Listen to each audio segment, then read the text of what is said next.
Hi everyone, it's Gina from Gina K Designs and welcome back to another 5-minute card video. In today's video, I'm going to show you the look of a Victorian tile, but it's going to have a little bit of wood grain feel to it. And it's an easy technique to do using either your score buddy or your scor-pal or any scoreboard that you have.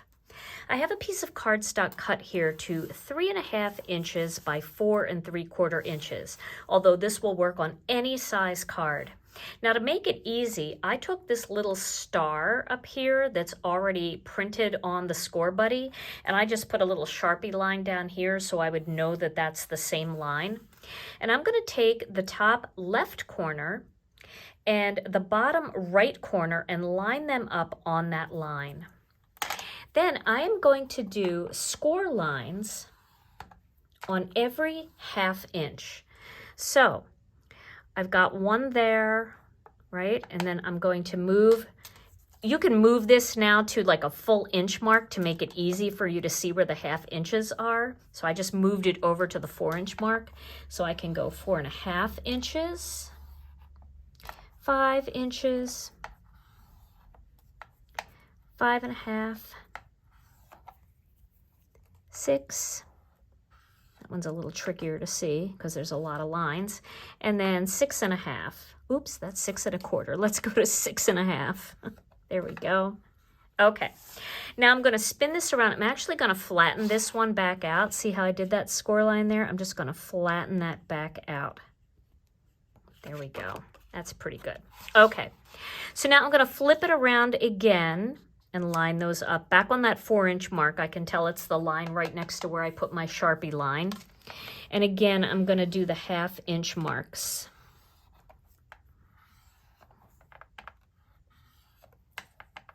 Okay.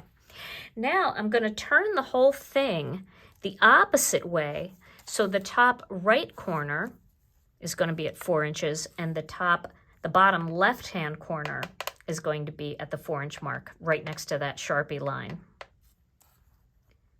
I think I'll move my Sharpie line over to the 4-inch mark.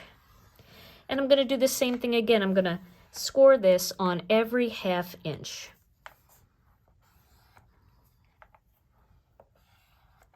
And there. Then I'm going to flip it over. And the only reason why I flip it over is because I'm right-handed. If you're left-handed, it might be easier for you to go in this direction. So I've got a line here at the 4-inch. Now I'm going to go to the 4.5, 5, 5.5, 6, and 6.5. Okay. So now I have my diamond pattern that's going to look a little bit like tile. And I'm going to stamp some Victorian style flowers. Now these flowers are from the Stippled Flowers stamp set. And I'm going to use warm cocoa ink for this. I'm also going to use warm cocoa for my wood graining, but because I'm going to be lighter handed with my wood graining than with my stamping, you're still going to be able to see everything. Okay, so I'm going to randomly stamp these, and I'm not going to stamp heavily. I'm going to stamp kind of in a light pattern, like a light touch.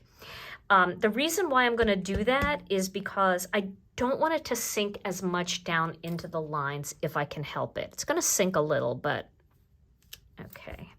See how it doesn't it misses the lines a little bit? Okay, and I'm just going random here.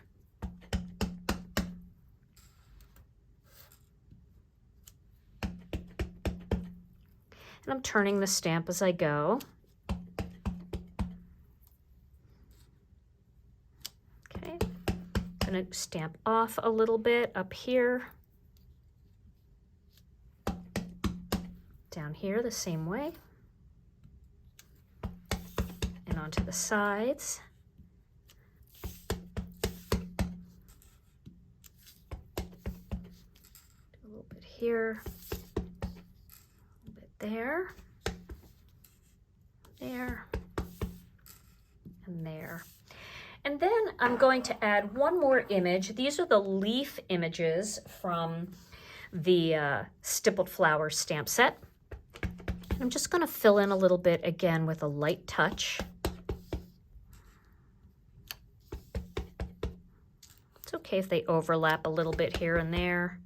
It's not going to matter. A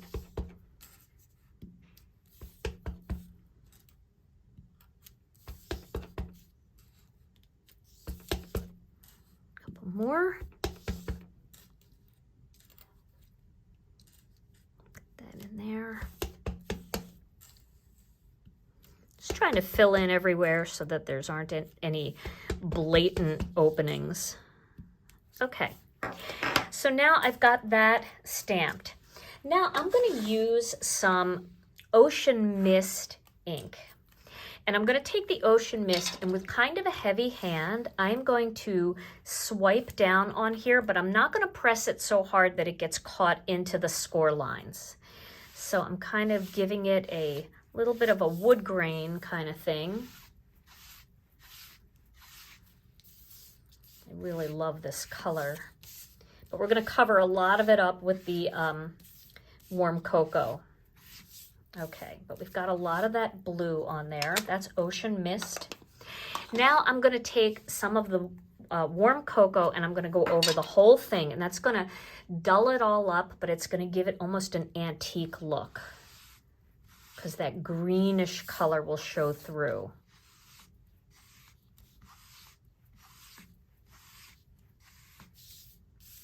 That's so pretty. Trying to be a little delicate with it. And those flowers just kind of blend into the background. They're not so obvious, but it just gives it that little bit of a Victorian feel to it. Okay, so now that that's done, I'm going to take a piece of black cardstock and I'm going to mount those two panels together.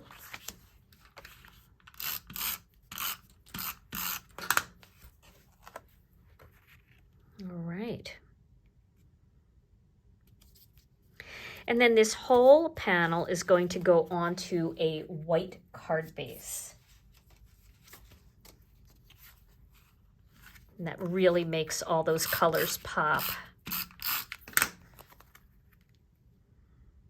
Okay. There's our Victorian tile background. Almost looks like something from outside, maybe like some lattice work with flowers. Okay, and then I've got a few pieces here. I cut out one of the double-stitched ovals from our double-stitched ovals and a single-stitched oval, and I'm going to mount those two together, one in black, one in white, and then that is going to go right onto the center of my card. Okay, there we go.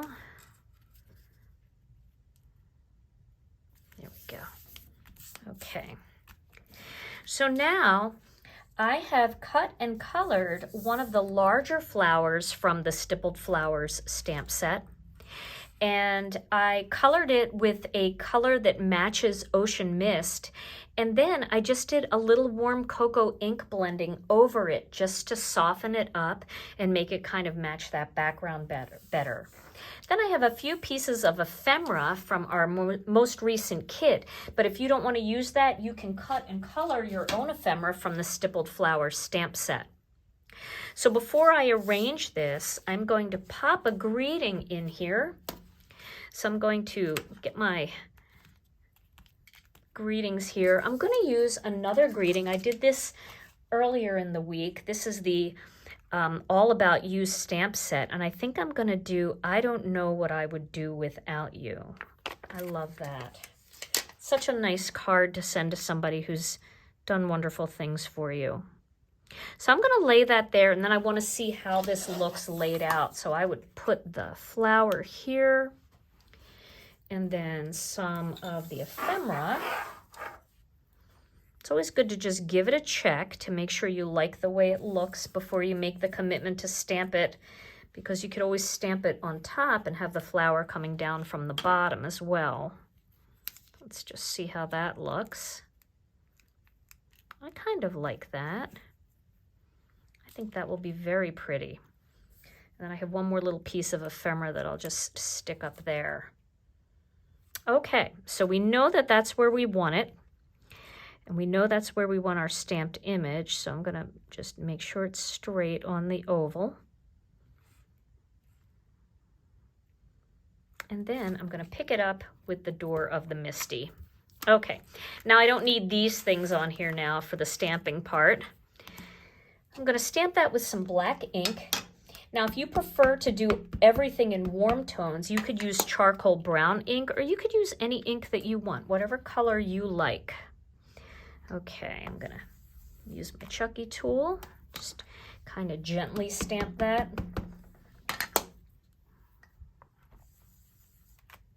Okay, and then I'm going to finish this off by adding those ephemera pieces.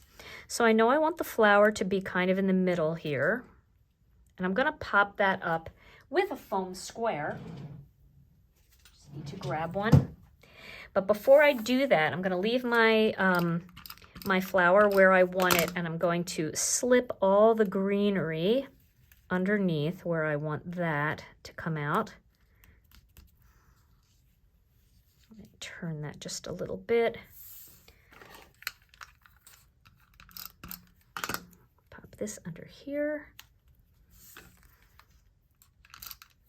This under here, like that. And then one little piece up here. Now, if you don't have the kit and you don't have this ephemera, you can also use the foliage from the Foliage Fillers die set. That would work really beautifully as well. There's leaves and twigs and all kinds of beautiful trellising foliage in there. And then we'll just pop that right up there. Now, I'm not going to add any bling because this is a very Victorian kind of antique feeling card. So I'm just going to leave the rest like that. Well, I hope you enjoyed today's card video, and I hope you'll give this one a try. Stay tuned to my channel for more 5-minute card videos and more Stampin' Chat live videos too. Thanks so much for joining me, and I'll see you again real soon.